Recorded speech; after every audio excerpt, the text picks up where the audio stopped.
ጸጋናይ አምላኽ አሉ ምሳና አይሓድግናን ይባርኽና ዕለት ዕለት ያብየና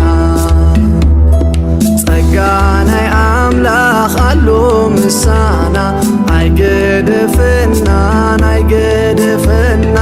ይባርኽና ጸጋን ሰላምን ናይ ጎይታ ናይ ኢየሱስ ክርስቶስ ምስ መንፈስኩም ይኹን ተኻተልቲ ናይ ጸጋ ዘመን መግቦት አገልግሎት ምሳኹም ዘለኹ ከም ትልምዱ ሓውኹም ዲያቆን ዮናስ እየ ከም ፋሪ እግዚአብሔር አምላኽ ሎም ማዓንቲ እምነትን ንጹህ ሕልናን ሓዝ ዝብል መጽሐፍ ቅዱሳዊ ጥቕሲ ሒዘ መጽ ኣለኹ ስለዚ ስለ ንጹህ ሕልና ኢና ክንዛረብ ማለት እዩ ዝቃል እዚ ዝተዛረቦ ሐዋርያው ቅዱስ ጳውሎስ እዩ ዝዛረቦ ዘሎ ድማ ነቲ ናይ መንፈስ ወዱ ዝኾነ ንጢሞቴዎስ እዩ ኣብ ቀዳማይ መጽሓፈ ጢሞቴዎስ ምዕራፍ 1 ኣብ ፈቅዲ 19 ከምዚ ይብል እምነትን ንጹህ ሕልናን ሓዝ ገሊኦም ሰባት ንሕልንኦም ብዘይ ምእዛዝ ንእምነቶም ከምታ በማዕበል እትጠፍእ መርከብ አጥፊኦም እዮም ይብሎ ማለት ከፈር 18 ደግሞ ከምበልኩም ጢሞቴዎስ ወደይ ኣብቲ ዝተነገረልካ ናይ ትንቢት ቃላት ተመስሪተ እዚ ትእዛዝ እዚ እማዕቆበካ ኣለኹ ነቲ ዝተነገረካ ቃል አጽኒዕካ ሓዞ ተቢዕካ እውን ተዋጋ እምነትን ንጹህ ሕልናን ሓዝ ገሊኦም ሰባት ንሕልንኦም ብዘይ ምእዛዝ ንእምነቶም ከምታ በማዕበል እትጠፍእ መርከብ አጥፊኦም እዮም አመንጎም እኳ እቶም ንአምላኽ ምጽራፍ ከም ዘይግባእ ምእንቲ ክቕጽዑ ኢለ ንሰይጣን አሕሊፈ ዝሃብክዎም ሄሜኔዎስን እስክንድሮስን ዝበሃሉ ሰባት ኣለዎም ይብሎም እግዚአብሔር አምላኽ ንኹላትና ከከም ዘድልየና ገይሩ ከስተምረና ቅዱስ ጳውሎስ ስለዝኾነ ክብርን አምላኽና ይኹን ናይሎም መዓንቲ አገልግሎተይ እምበኣር እምነትን ንጹህ ሕልናን ሓዝ ዝብል ሓሳብ ይኹን ስለዚ ነዚ ዩቲዩብ እዚ ወይ ድማ ነዚ ቪድዮ እዚ ላይክ ብምግባር ክጅምሩሞ ክሳብ መወዳእታ ድማ ክትከታተሉ በምሕረት አምላኽ ልምነኩም ኣለኹ ክትጥቀሙ ስለዝኾንኩም እምነትን ንጹህ ሕልናን ሓዝ ሓደ ሰብ ምስ አመነ አማኒ زآمن سب امنتون حلنون زتسمع معلو سب كخونا له امنتون حلنون زتسمع معلو سب انت دعوينو امن فساوى اقول قلوتو عقوب سب يزخون ونياتو مصحف كزارب كله رمي معرف 10 طبعا تفعل اسران قلتن حلنو زي وقصة سب بوصيو كم زبالة باولوس سلازريكم علىكم حدا منفساو سب حلنو كساب زي وقصو منفساو عبيتك عبزلو امنتن نصح حلنان حاز كبلو خلو امنتن نصح حلنان محاز ام منفساو حيوت عقابت سلازوهبي عقابت سلازلوي دستان رجعتن سلازلوي سلازي حدا اماني كابت ذا امانو لغيزه يدو فوز نبرنا هيوت قدم اب عالم كلنا ناب غويتاي كما يصنا كلنا زنبرنا هيوت نسو غدفو ليكم اللهم انا كم يوناس كمتي يعقوب ادمو زقصرو كومي ورا زقصر كابتي بغويتا زخون كل غيزه دو قصر ادمي سلازي كابزا امنالو ناي غويتا منفس بناي غويتا منفس كابز تحاتمنالو نا ኢየሱስ ክርስቶስ ና እግዚአብሔር ድልየት እንታይ ከም ዝኾነ ካብ ተረዳእናሉ ግዜ እምነትናን ሕልናናን ክሰማዓልናሉ ሕልና ማለት እንታይ ማለት እዩ ሕልና ማለት ሰናይ ነገር ካብ ክፉእ ነገር እንፈልየሉ እዩ which means ውሽጣዊ ብርሃን ማለት ልክ ናይ ደጋዊ ብርሃን ዓይንና ከም ዝኾነ ብዓይንና ንጸልማት ካብ ብርሃን ከም እንፈልየሉ ንሓፂር ካብ ነዊሕ ከም እንፈልየሉ ብዙሕ ነገር ከነምፅእ ንኽእል ኢና ሓቀይ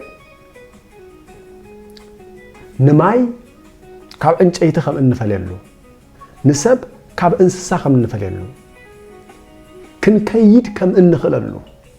ክንጓዓዝ እንኽእል እግሪ ስለ ዘለና ጥራሕ ዘይኮነስ ዓይኒ ስለ ዘለና እዩ ስለዚ ሕልና ድማ ውሽጣዊ ብርሃን እዩ ሕልና ማለት ውሽጣዊ ብርሃን እዩ ሪኢኹም ኣለኹም ዓይንና እዚ ዓይን እዚ ብቅድመኻ መንደቕ እንተደኣሃልዩ ኣይትኽድ ከም ዝብለካ እሞ ደው ከም ትብል ሕልና ድማ ውሽጣዊ ብርሃን ስለ ዝኾነ ሕማቅን ጽቡቅን እንፈልየሉ እዩ ጽድቅን ኃጢአትን እንፈልየሉ እዩ ንደቂ ሰባት ዘሕጉስን ዘይሕጉስን እንፈልየሉ እዩ እዚ እንታይ ባል ሕልና ውሽጣዊ ብርሃን ካብ እግዚአብሔር ንኹሉ ሰብ ዝተዋህቦ ውሽጣዊ ብርሃን ሕልና ይባል ነዚና ኸ አቦታትና ሃበነ እግዚኦ አእይንተ አእምሮ ወትረ ቺያከ ይርአያ ወአእዛኒነሂ ቃለ ዘባህቲ ትከ ይስማዓ ዝበሉ ሃበነ እግዚኦ አእይንተ አእምሮ ወትረ ቺያከ ይርአያ ንዓኻ ዝሪአ የዕንቲ ጥራሕ ሃበና ወትረ ቺያከ ይርአያ ንዓኻ ኩሉ ግዜ ዝሪአ የዕንቲ ሃበና ወአእዛኒነሂ ቃለ ዘባህቲ ትከ ይስማዓ አእዛና ድማናት ቃል ጥራሕ ድሰምዓ ሃበና ዝተባህለ ሪኢኹም ስለዚ መጽሐፍ ቅዱስ ውን ሪኢኹም ኣለኹም ንጳውሎስ እኮ ዓይንቶም ክትከፍተሎም እልኻ ካለኹ ብሎ ከሎ እዛ ዓይኒ እዚ መቸማ ኣይኮነን መንፈሳዊ ዓይኒ ሕልና እዩ መጽሐፍ ቅዱስ ክዛረብ ከሎ እቲ ንሕና እንሰብኮ ወንጌል ስውር እንተደኣ ኮይኑ ኣብቶም ዘይኣምኑ እዩ ዝተሰወረ ስለምንታይ እቲ ገዛእ እዚ ዓለም እዚኣ ዝኾነ ሰይጣን ብርሃን ወንጌል ከይርዩ ኢሉ ልቢ እቶም ዘይኣምኑ ደፈኖ ወይ ድማ ኣዕሮ ኢሉ ስለዚ ሪኢኹም ሕልና ዓዊሩ ማለት እዩ ስለዚ ሕልና ማለት ሕማቅን ጽቡቕን እንፈልጠሉ ናይ እግዚአብሔር ህያብ እዩ ንኣብነት መጽሐፍ ቅዱስ ከነጽንዕ ከለና ሰለስተ ዓይነት ሕጊ ኣሎ ኢልና ናይ ሕልና ሕጊ ናይ ሙሴ ሕጊ ናይ እምነት ሕጊ ዝበሃል ናይ ሕልና ሕጊ ካብ ቀደም ክሳብ መወዳእታ እዩ ዘሎ ኣይወፅእን እዩ ስለዚ ሕልና ማለት እዚ እዩ ሕማቅን ጽቡቕን እንፈልጠሉ እዩ ነዚ ጳውሎስ እምነትን ንጹህ ሕልናን ዝብሎ ዘሎ እምነት ማለት ድማ ነቲ ዝመፀ ቃል ሰሚዕካ ትክክለኛ ምላሽ መሃብ ማለት እዩ ስለዚ ባር ኣስተውዕል ኣብዚ ዘመን እዚ ብዙሕ ኣማን ኣሎ ኣብዚ ዘመን እዚ ናይ ኣማን ቁጽሪ እናበዝሐ ዝኸይ ዘሎ በንጻር ግን unfortunately ኣማኒ ደኣል ዘሎ እምበር ንጹህ ሕልና ዝሓዘ ኣማን ግን የለን ሕልንኡ ዝተቃጸሎ ሰብ ሕልንኡ ዝሓረሮ ሰብ ሕልንኡ ዝተረግጾ ሰብ ሕልንኡ ዝጠፍኦ ሰብ ማለት እዩ ሕልና እንተደኣ ተቃጺሉ ምንም ነገር ክትገብር ኣይትኽእልና ሕልና ምቅጻል ማለት እንታይ ማለት እዩ ሕልና ምቅጻል ማለት ሓደ ሰብ ኃጢአት ክሰርሕ ከሎ ሕልንኡ ስለ ዝነግሮ ይጣዓስ የልቅስ ይበኪ ንእግዚአብሔር ኣብ ቅድሚኡ ተንበርኪኹ እናነብዐ ይቕረታ ይሓትት ንሰብ እንተደኣ በዲሉ ድማ ሕልንኡ ስለ ዝወቐሶ ድቃስ ይስእን እሞ ነቲ ሰብ ኮይ ድማ ይቕረታ ይብሎ ገለ ዝኽፈል ድማ ይኸፍል ከም ዘችዮስ መን ስለ ዝነገሮ ሕልንኡ ነገሩ ግን እዚ ሰብ እዚ ኃጢአት ምስ ሰራሕኩ ኣነ ሕልናይ ነግረኒ ንሕልናይ ሰሚዐየ ሱቕብል መሊሰ ድማ ኃጢአት ይገብር ሕልናይ ከኣይ ነግረኒ ሕጂ እውን ንሕልናይ ረጊጸዮ ሰሚዐዮ ሱቕብል መሊሰ ድማ ኃጢአት ይገብር ሕልናይ ካብ መንገራ ይቋርጽን ሕጂ ግን ንሕልናይ ስለ ደይ ሰማዕክዎ ሕልና መልእኽቲ ምምሕላፍ يقارጽ ማለት እዩ ሕልናና መልእኽቲ ምብጽጻሕ يقارጽ መልእኽቲ ምብጽጻሕ መሰቋረጸ ሕልና እንታይ ተባሂሉ ይባሃል እንታይ ኮን ይባሃል ዝተቆረጸ ሪኦም ኣለኹም መብራህቲ ልቺ እቲ ካብል ተዳ ቆሪጽናዮ እንታይ ዝኾን ልቺ ይጠፍእ ስለዚህ ሕልናና ይቁረጽ መልእኽት ምብጽጻሕ ይገድፍ ሕልና ዝተቃጸለ ሕልናና ይቃጸል ስለዚህ ሕማቅን ጽቡቅን ምፍላጥ ይሰአንና ሕልናና ይርገጽ ስለዚህ ተረግጸ ድማ አቅም ስለዚህ ብሉ ሕጁን ሕማቅን ጽቡቅን ክንፈልጥ አይንخل ስለዚህ ኃጢአት እናገበርና خلና ወይ ድማ እንደቅሳት እናበደልና خلና ተخክል ከም ዘለና ኮይን ትራድ ሰማዕና ኮይኑ ሕልኖኦም ዝተረግጾም ሕልኖኦም ዝተቃጸሎም ሕልኖኦም ዘሓረሮም ሰባት ኮይና አለና ማለት እዩ ስለዚህ ገለገለ ሰባት ኃጢአት መሰሩሑ ይወኽን የልቁስን ይነብዑን ዝነበሩ ሕልኖኦም ስለዚህ ተቋረጾም ሕልኖኦም ስለዚህ ሓረሮም ሕልኖኦም ስለዚህ ተረግጾም ሕጂ ግን ነታ ኃጢአት ምግባር ዕለታዊ ስርሖም ንደቂ ሰባት ምጉሃይ ዕለታዊ ስርሖም አንጻር ሕልኖኦም ስለዚህ ቆሙ እቲ ዝገብርዎ ዘለው ስራሕ ኩሉ ትክክል ይመስሎም ማለት እዩ ስለዚህ ሕልና ተቋሪጽ ይባሃል አስተውል ሕልኖኦም ዝተቃጸሎም ሰባት ዝኾነ ነገር እንተገበሩ ትክክል ዘለው ይመስሎም ዝተጋጎይ አይመስሎም ዝእርሞም ሰብ አይደሉን ሕልኖኦም ተቃጺልዎም ሕልኖኦም ስለዝተቃጸለ እቲ ሕማቅን ጽቡቅን ዘፍልጥ ሕልና ስለዝተቃጸሎም እቲ ሕማቅን ጽቡቅን ዘፍልጥ ሕልና ስለዝተቆረጸ እቲ ሕማቅን ጽቡቅን ዘፍልጥ ሕልና ስለዝተረግጸ ዝገብርዎ ኩሉ ትክክል ስለዝመስሎም ብደቂ ሰባት ክእረሙ አይደሉን ናይ ደቂ ሰባት ኦፒኒየን ክሰምዑ አይደሉን ንሶም ፈላጣት ማለት እዩ መጽሐፍ ከምዚ ይብል ስለ ሕልና ሕጁን ጳውሎስ ኣብ ቀዳማይ ጢሞቴዎስ ምዕራፍ 4 ካብ ፍቅዲ 1 በትዳሕራይ ዘመናት ግና ገሊኦም እምነቶም ክሒዶም ንመናፍስት ስሕተትን ትምህርት አጋንንትን ከም ዝስዕቡ መንፈስ ቅዱስ በግሁድ ይብላሉ አስተውዕል እዚ አይነት ትምህርት ድማ ካብቶም ብመዓለም ከም ዘሓረረ ሕልኖኦም ዝደንዘዙ ሰባት ሓሰውቲ ዝመጽእ ካብቶም ብመዓለም ከም ዘሓረረ ሕልኖኦም ዝደንዘዘ ጉቡዛት ሓሰውቲ ሰባት ዝመጽእ ሪኦም ሕልኖኦም ብምንታይ ሓይሉ ብመዓለም በሓጺን ማለት ተተኩሱ ከም ዝትኮስ ስለዚ እዞም ሰባት እዚኣቶም ሕልኖኦም ብመዓለም ዘሓረረን ዝተቃጸለን ስለዝኾነ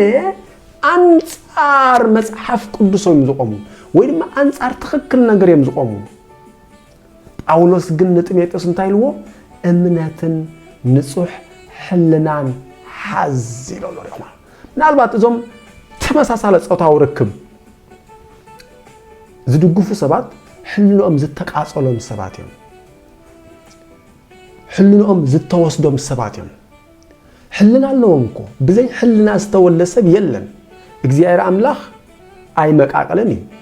እግዚአብሔር አምላክ ንሁሉ ሰብ ሕልና ይሞ ነገር ግን ሕልኖኦም ስለዝረገጽዎ ሕልኖኦም ስለዝተቃጸሎም ሕልኖኦም ስለዝሓረሮም እዚ ነገር ዝትክክል ኮይኑ ስለዝስምዖም ንሕልኖኦም ምስማዕ ስለዝኣበዩ እቲ ንሶም ዝገብሩ ነገራት ትክክል ኮይኑ ስለዝስምዖም አንኮራ ንመጽሐፍ ቅዱስ ክረግጹን ንመጽሐፍ ቅዱስ ክቃወሙን ንመጽሐፍ ቅዱስ ድማ ክእርሙን ዝጽዕሩ ሰባት ኮይኖም ይርከቡ ማለት እዩ ስለዚህ ሕልና ስለዝተቃጸለ ሰናይ ነገር ካብኦም ክወጽእ አይክእልን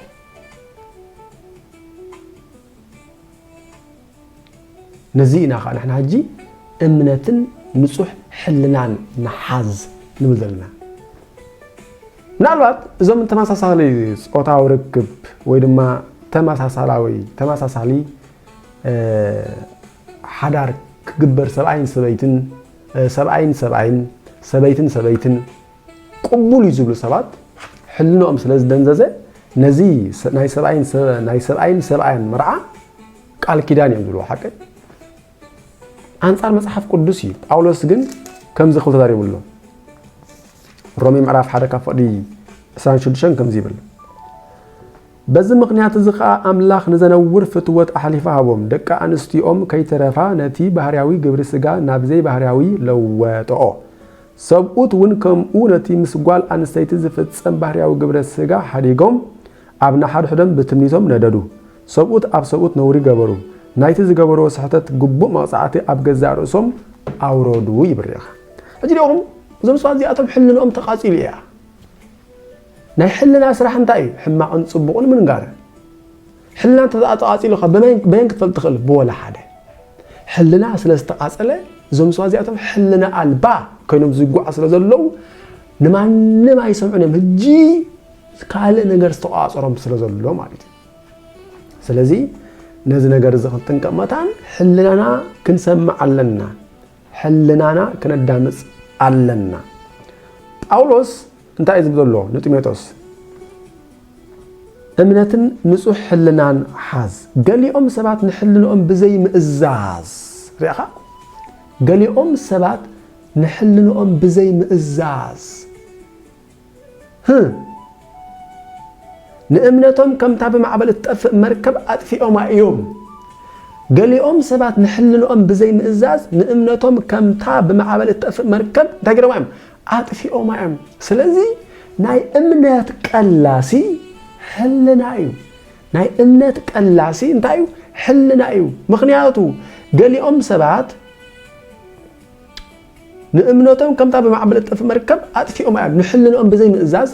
نأمناتهم كم تابع معبلة في مركب أطفئوا معهم سلزي ناي أمنات كلاسي انتاي زخون زلم عليتيو ويلما ناي تام مركب متواويو حلنا أيو ناي إمنات كاللاس دما حلنا أيو سلازي باولس إمناتن نصوح حلنان حاز زبلو زلو برايس قاد ريهم هالهم باولس نبعلوكم كبل كولو نتيبيتوس نبعلو لما انتا عينة سحارة خمزنا ورخ ريكم قبرا هوريات مراف 13 فوق حدا كم زيبل أنا كسعزا معالت زيئة أبقد ما أملاك بخلو كونو حلنا إيستمرالسكو أنا كسع زماعات زيا أبكر ما أملاك بخل كل حلنا إذا تمر على سكول مايت أبكر ما أملاك ترى حدي أيكونن كاتسيلون تاي كمز بلا نرى قبرها هورات إسران 4 فوق 16 سلازي خاية أبكر ما أملاك كنا أبكر مسب بنصو حلنا كنبر تسعر زلخ ريهم أبكر ما أملاك كنا أبكر مسب بنصو حلنا كنبر تسعر زلخ زول زلب أولا سلازي أمناتن نصح حلنان حاز طبعا لو تميتس أنا نسخن لما أمنتن نصح حلنان نحاز حلنانا كيقاصل حلنانا كيطفئ زطفئ جمر ترى تقريصو لچ خمزه يله اب زطفئ اب صلمات منم ነገር ከምዘይ ይረ اب زحررون منم ነገር ከምዘይ ይርከብ حلنانا كيطفئ حلنانا كيرገጽ حلنانا كيقرص حلنانا كيحرر أمنتن نصح حلنان نحاز سلازي حلنا اندا نغركا حاتيات تغبر تراخونكا حلنا اندا نغركا بدل تفصم تراخونكا حلنا اندا نغركا تأمس تراخونكا نسخا تخكل هيكون كان زلخ مايت انصار اتسناي تغوريخا تخي زلخ مايت سلازي حلنا بطعمي حلنا زبل توبيك بطعم مسرتاو نغريو بطعم مسرتاو نغريو كم مصحف منو كسر حدا كتقص بصو بأسي زي أمر دكامزي أو يبل ماريسا أستراح لأبو مصحف منو كسر بصو بأسي زي أمر دكامزي أو دخامو زفلت سب بصو يويلو من نجرو حلنا إزنقريا كمان نمسب ندعالي حلنا إزنقر بصو بأسي زي أمر دكامزي أو حل دخامو زفلت سب بوصيو من ينجروا سبات سرز نقول راح يكون حلنا إذا نقرن لألخ ما نم كرابينا أتي حلنا سلازي أمنتن نصح حلنا حاز يبلنا لباولس سلازي حدث حلنو كساب زي وقصو يخعب زلو حلنو كساب زي وقصو منفس أو كون زلو حل أمناتن نصح حلنان حاز سلازي أمناتو كساب زي وقصو كعب الله سبزي باولوس رومي معراف 14 فقدي عسران كلتن عبتبزع بالأخزارب كله انتهي زبلا أستوعل الله أنا بذا مصحف زياء سلازي صنع نالبات أبزي آخركم أنبوهم كم زيبل ሕልናኡ ዘይወቀሰ ሰብ ብፁዕ እዩ ሮሜ ምዕራፍ 14:22 እምበኣር እምነትካ ኣብ መንጎኻን ኣብ መንጎ ኣምላኽካን ይኹነልካ እቲ በቲ ቁኑዕ ኢሉ ዝኣመነሉ ሕልንኡ ዘይወቀሰ ሰብ ብፁዕ እዩ ስለዚ ሕልናና ክወቀሰና የብሉን ሕልንኡ ዘይወቀሰ ሰብ ብፁዕ እዩ ሕልና እንተ ዝወቀሰካ ኮይኑ ግን ነቲ ዘውቅስ ስራሕ ተመሊስካ ከተዕርየለካ ክትንሳሓሉለካ يقرأ هذا ما كتحطلو لك زعر أنت خوين ما كتعريان لك سلازي مصحف انتاي زبل بكل منفسه وطبب رديت فقد أملاك انتايكم زخونه ملء فلتت من انت كلكم بزعبهم كان مثلا أقوال صناعين فلتن بس أنا يقول زبله كله فرنا فرهم بفلتت أملاك لما أن عاوهم إزبرها أبزم عارجزي انت أبص حادث حلنو زيك أصله حلنو زي سلمته حلنو زي قرصه حلنو زي رجصه سب يزبال اذا سب زدما نمنفس قدس زي غاي بفقاد እግዚአብሔር አምላክ ዝምስለ ዝማረስ ንእግዚአብሔር አምላክ ዘሐጎሰ ሰብ ኢና ንብሎ ስለዚ እምነትን ንጹህ ሕልናን ሓዝ ካልኣይ ከፋልክ ገብረላይ ጸጋን ሰላምን ናይ ጎይታና ኢየሱስ ክርስቶስ ምስ መንፈስኩም ይኹን ሰላም